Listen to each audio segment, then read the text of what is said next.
All right. So how do we treat a absolute value equation? All right. So what happens with absolute value is we've already learned that typically there are two different values that we can have that are going to give us this output of 5, right? So here's how we treat it. There are two possibilities to make this equation true, right? We could end up getting a 5 inside of the absolute value, or we could end up with a -5 inside of the absolute value, because then it'll give us 5 as an output. So how does that translate into algebra? Well, it becomes a pretty easy process. You split this equation into two. The first one is the original. It's exactly what you see, but you don't bring down the absolute value. So you're just going to bring down 3x plus 1 is equal to 5. That's all. Okay. Then you do another equation. And the second equation, well, you're going to set it equal to the inverse of 5. And the inverse of 5 is just -5. Okay, so now you have these two different equations, all right? Now, why does it work? Well, let's see. First, let's solve them, okay? If I were to solve for x here, first I would subtract 1 from both sides, and I'm going to get 3x is equal to 4. Then I divide both sides by 3, so x is equal to 4 over 3. Okay, so I have one solution so far. Now the next one, I got -1, -1 on both sides. We get 3x is equal to -6. Okay, so now if I divide both sides by 3, I get a solution here that x could also be -2. Okay, so I have two possibilities there, where if I take x and I plug it back into the original, right? If I take this x value and I were to go back and plug it in here, or if I take this one and I go back and plug it into that same x, I should be able to get 5 as an output after I do the absolute value. Okay, so let's try it. Let's check. Okay, so in the first one, all right, I'm going to use 4 over 3. So here I have absolute value. I'm going to take 3, multiply it times 4 over 3, and then plus 1. And then this, I'm checking to make sure that it does equal 5.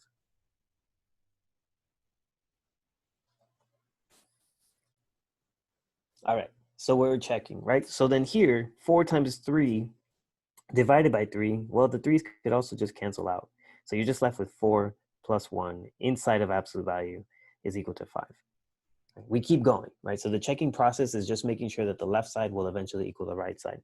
Here you add together, you get absolute value of 5 is equal to 5, and absolute value of 5 is 5, so that checks out, right? So I have one of those solutions, which is true, right? Makes sense that 4 over 3 is one solution. The next solution, we want to check that as well, right? So it's saying that x as -2 will also give us 5 as an output. So let's try it. Let's check. So we have absolute value of 3 times -2 plus 1 is equal to 5, right? We multiply inside, right? 3 times 2 is -6 plus 1, but all of this is still inside absolute value, right? So we have equal to 5. Notice how I'm keeping the absolute value the entire time, and I don't evaluate the absolute value until the very first. So -6 plus 1 is -5, but it's still inside absolute value, right? And then finally, right, absolute value of 5, that becomes 5, and 5 equals 5. And then that also checks out as true, right? So what I've done is I found two solutions, two possibilities here that x can be that is still going to allow us to equal 5, right? One of them is going to turn the inside into a positive 5. The other solution is going to turn the inside into a -5. But what's nice is that absolute value will eventually turn that 5 into 5, and it turns the -5 into +5 as well. Okay, so just to recap, what we do is we take the original equation without the absolute value. That's our first equation. The second equation, all you do is you change 5 into -5. Okay, and then you solve, and then you should get two solutions. All right. Any questions about this, about example number 2 so far?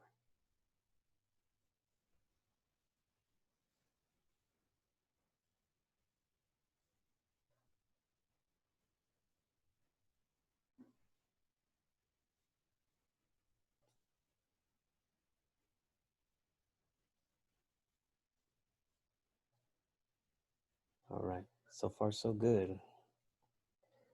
All right, let's move on to number 3. All right, so number 3, let's see what happens here.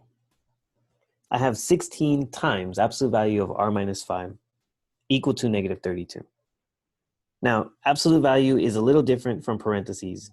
One thing we are not allowed to do is multiply and distribute. That is not allowed. Can't do that. Okay.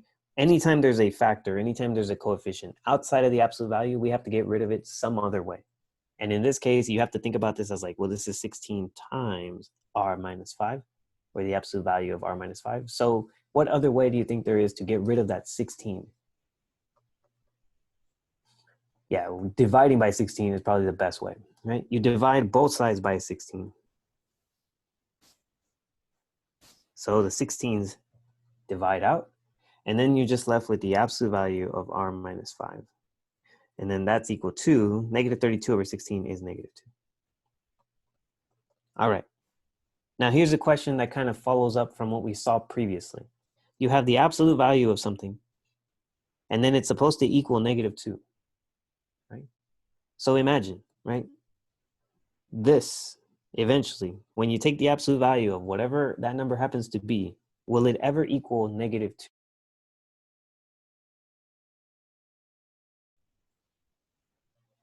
No, exactly, right? So whenever you see something like this, this is like red flag right here. This is like big fireworks. Identify what the absolute value is equaling to, right? Notice how the absolute value is already by itself, and then it's supposed to equal negative 2. Like, how is that going to happen? There is no way, right? We talked about that previously, all right? But let's just say you forget about that, right? Let's just say. And you think, okay, I see something, I'm going to do some algebra, right? So from this point on, I just want you to think, what if I made the mistake of jumping into the problem? What would happen? Well, it would look pretty normal to you. You would go like this. You would say r minus 5 is equal to negative 2. And then you would also say r minus 5 is equal to positive 2, right? Like, let's say you continued business like usual. All right. Then you solve, right? And you say, okay, I'm going to add 5. I'm going to add 5. So r equals 3. And then on the other side, I'm going to add 5. I'm going to add 5. So now r equals 7, right? And it seems legit to you, right? You're like, yeah, I got some answers. This makes sense. All right, well, now let's go back and test it. All right, let's go back and test it. Go back to the original. All right, go back to the original. You're going to take 3. You're going to plug it in for r. And then you're going to also take 7, and you're going to plug it in for r as well. All right, so start with the first one.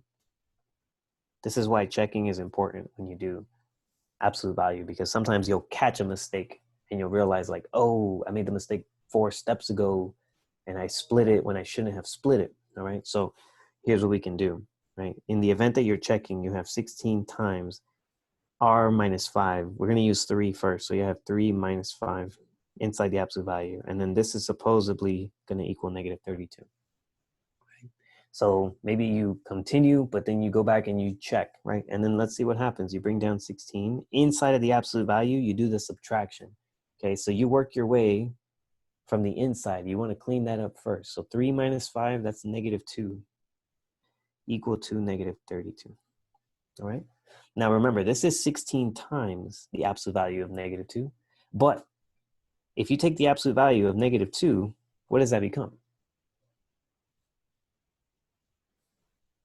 That becomes 2. Right? I'm going to put it in parentheses because I want to emphasize that I'm going to then multiply by 16. So the absolute value of negative 2 becomes a positive 2. And now check this out. Now 16 times 2 is positive 32.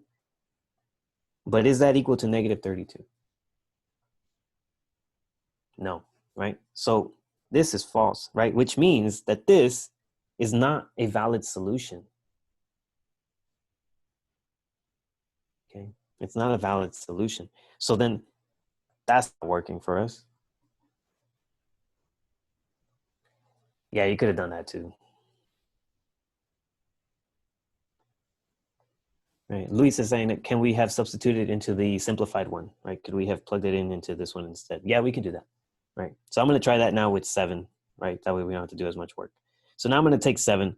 I'm going to plug it in. So I have absolute value of 7 minus 5 equal to -2, right? Once again, you clean up the inside of the absolute value first. So then you have 7 minus 5, which is just a +2.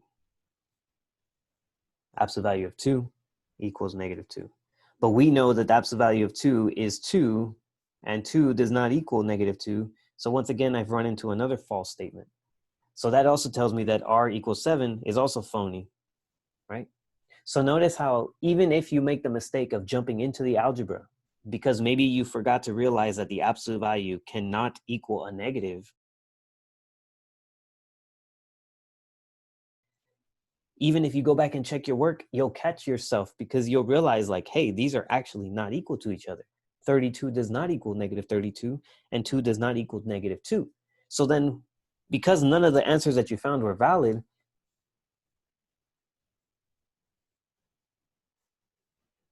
there's no solution here, right? So this is a no solution situation.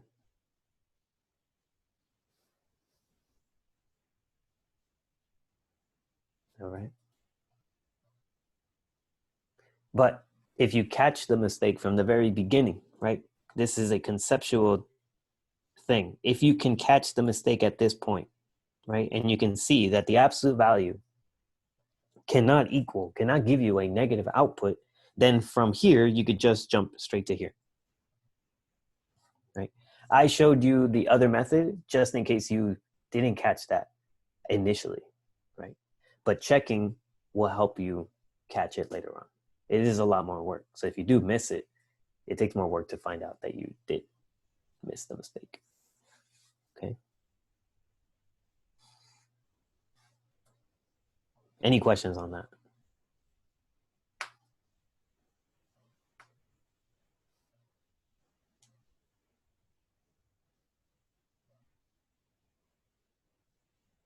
Okay.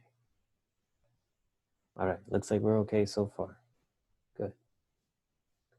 All right. Let's do one more example, and then I think you might be able to try one on your own here. Actually, no. Okay. So this is the you try problem. So let's go over to the Nearpod. I'm gonna have you try it and doodle on the Nearpod for a bit. All right, so first thing, you have a factor of -7 outside of the absolute value. So that's the first thing you need to get rid of. So here we're dividing both sides by -7. Okay, if you didn't divide by -7, maybe you concluded that it was a no solution. Maybe that's because you missed the negative there. But in this case, -7 over -7 cancels out for us. We can go ahead and bring down the absolute value of -3 minus 3r, and then it's equal to -21 over -7. That's a positive 3. Okay, so the fact that it equals a positive, our absolute value equals a positive, means that we can find multiple solutions for this. It is not a no solution. All right, from here, we split. Okay, we split into two. The original, -3 minus 3r equals 3, right? So all we do is remove the parentheses. I'm sorry, we remove the absolute value bars. And in number 2, it's mostly the same. -3 minus 3r is equal to, in this case, now you want the inverse of 3, which is -3. All right, so that should have been the setup. And if you got that far, good job. You at least get 2 points. All right. Now let's find the rest. Make sure we get the correct solutions here. So let's go ahead and first we would add 3 to both sides. So we end up with -3r is equal to 6. And if we divide both sides by -3, r will be equal to -2. Okay, so that's one solution there. The next one, we want to add 3 as well to both sides. -3r is equal to 0. And then if you divide -3 on both sides, you still get that r is equal to 0, right? Because 0 divided by anything is still 0. So we get 2 solutions there. R is -2 and r is 0, okay? Hopefully you at least did like a quick mental check to make sure that this was something that was even possible, right? I'm gonna check it at this point. All right, so we get absolute value of -3 minus 3 times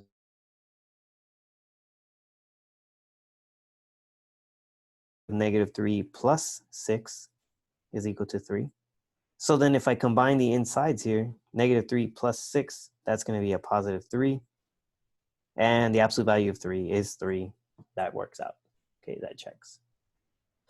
Okay, if I check the second solution, when r is 0, we would have absolute value of negative 3 minus 3 times 0 is equal to 3. And then here on the inside, right, this, when I clean this up, I get absolute value of negative 3 minus 0, right? Because negative 3 times 0 is 0. So really, that's just negative 3.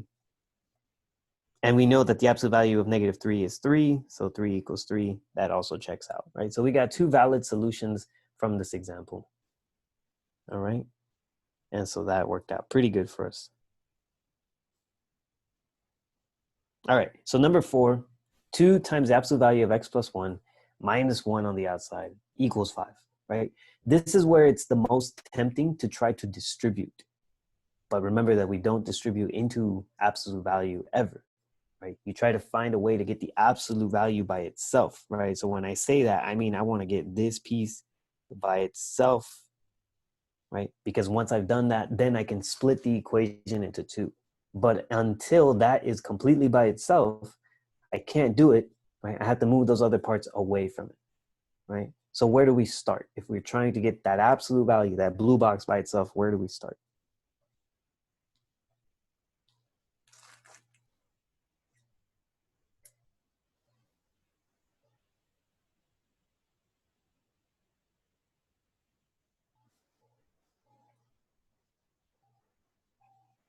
Yeah, let's add 1 to both sides, right? So first of all, I have this constant and then I have a coefficient and I have to get rid of both of them. So the first thing is let's first add 1, right? If I add 1,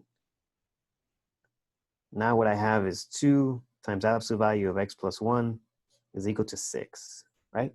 And now it looks familiar, right? It looks familiar to what we did in the previous one, right? So now, again, the goal is get this box, right? Get this absolute value by itself. So what we're trying to do is get rid of the 2. So we divide both sides by 2. Okay. So now 2 over 2 cancels. I can bring down the absolute value of x plus 1. And then 6 over 2 is just going to be equal to 3. Right.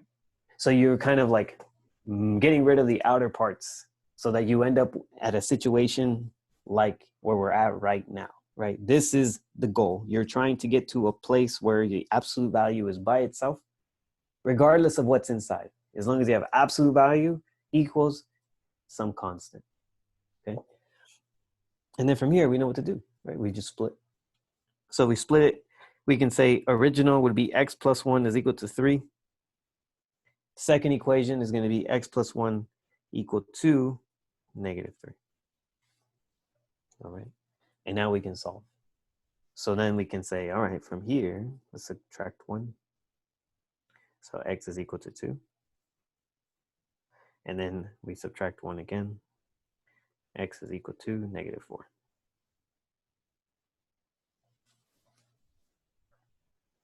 Okay. Another way that you might see something like this, in the way that the solutions are represented, typically this happens on like multiple choice exams, state exams. You might see the solution, something like this, where x is equal to, and then you have like these curvy brackets. The curvy brackets represent a set. So what it's saying is like whatever's inside of these curvy brackets will represent one of the solutions. So you might see it like this, where x equals a set of 2, negative 4, right? So what it's saying is like, instead of having 2 separate boxes where x equals 2 and x equals negative 4, the way that I do it down here, what might show up sometimes on a maybe state exam or something, you might see something kind of like this, where x is equal to 2 and negative 4, but because it's inside curvy brackets, it's just showing you the 2 separate solutions. All right, so just an FYI, that tends to happen. Okay, so if you see it, you can identify it as, oh yeah, those are the 2 solutions, 2, negative 4. Okay, any questions about 4 so far? Right. So notice how the way we solve 4 was like the way you solve an equation, really, right? Like you move the constant and you divide if you have to.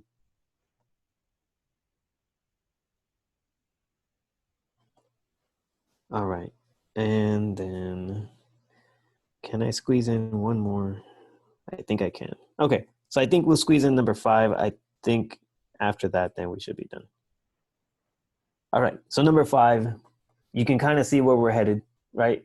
Now I have an absolute value, but I'm divided by this constant value, or this essentially this coefficient of 8, right?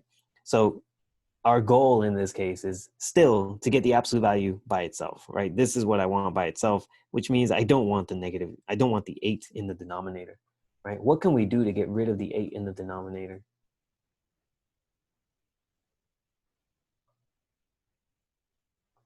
Yeah, one would be to multiply by 8, right? If we multiply by 8, let's do it to both sides. Good, right? So we're going to multiply by 8 here to both sides. All right. What's going to happen to our 8? It's going to cancel, right? So they cancel it. Yeah, if you need to head to the back page, go ahead and do so. All right. When that happens, we can then bring down whatever's inside my absolute value. So my absolute value will get to come down as negative 4x minus 10. And then that equals number 24, right? 3 times 8 would be 24. Okay. Since the absolute value is by itself, right? There's nothing outside the absolute value and there's nothing being added to it. And it's equal to a positive 24, right? We're in a position where we can split this up, okay? Where we can find some real solutions. So let's go ahead and do that. We split negative 4x minus 10 is equal to positive 24. And then we have negative 4x minus 10 is equal to negative 24, right? So notice how whatever is inside stays exactly the same. That does not get changed, right? The only thing that's changing is the outside. Instead of first time it's 24, the second time it's negative 24, okay? All right, now we solve. So first, let's add 10. And we're going to get negative 4x is equal to 34. Divide both sides by a negative 4. X will equal, and here we want to simplify, right? What value can multiply, or I'm sorry, what value can divide both 34 and 4? And what would our simplified fraction look like?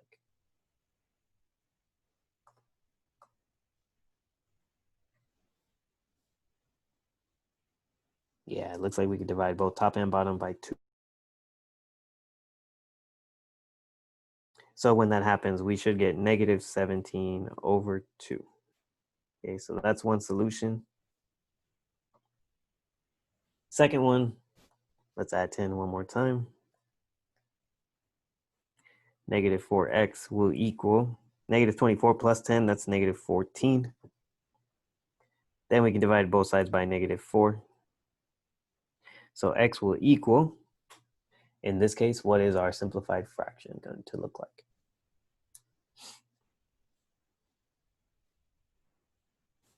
Seven over 2, very good, right? The negatives cancel, so it's just 7 over 2.